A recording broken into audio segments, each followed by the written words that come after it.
আসসালামু আলাইকুম ভাই। এই যে দেখেন আমি ডিএলএস গেমটা খেললাম, আমি এই ম্যাচটা খেললাম। ম্যাচটার ভিতরে আমি 2টা গোল দিয়েছি আর নেপোলিয়ন 0টা গোল দিয়েছে, ঠিক আছে? এই ম্যাচটা হাইলাইটটা দেখেন। এই শুরুতে আমি একটা গোল দিলাম, ঠিক আছে? এই একটা গেল। দ্বিতীয়বার এক প্লেয়ার আমাকে মারতে আসছিল, তাই সে একটা লাল কার্ড খাইছে। সে একটা লাল কার্ড খাইছে। তো 3 নম্বরে সে আরেকজন আসলো, চান্স নিছে একটা, পারে না গোল দিতে। সে গোল দিতে পারে না, ছিল। তো 4 নম্বরে দেখা যাইতেছে আমি একটা গোল দিছি এই প্লেয়ারটারে দিয়া। এই হলো 2টা গোল হইলো, ঠিক আছে?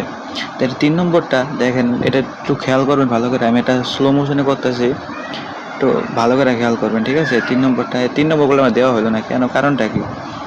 এই যে স্লো মোশন দিলাম, দেখেন আপনারা। এই যে আমি শুট দিলাম, ঠিক আছে? এই যে ফ্রি কিকে শুটটা দিলাম। এই যে দেখেন গোলটা ভিতরে গেছে, দেখেন গোলটা ভিতরে গেছে। এই নেওয়া হইলো 3টা, বুঝছেন?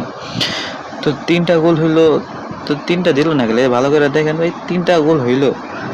এই যে একটা হইলো, দিলাম। ওই যে বাকি 2টা ছিল, দিলাম, ঠিক আছে? কিন্তু এখানে দেখা যাচ্ছে 2টা গোল, কারণটা কি? দিলাম আমি গোল 3টা, এখানে দেখা যাচ্ছে 2টা ভাই। এই যে একটা দিলাম, তারপরে এই যে একটা দিলাম 2টা, তারপরে এই যে 3 নম্বর এই যে একটা দিলাম, এই 3টা গোল দিলাম, কিন্তু দেখা যাচ্ছে 2টা, কারণটা কি? এটা তো বুঝলাম না আমি। আগে গোল দেওয়া হইলো না কি লাগা?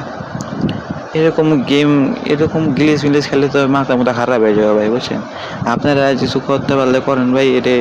এটা ঠিক না ভাই। আমি গোল দিলাম 3টা, আমার দেখাইতেছে 2টা, কারণটা কি?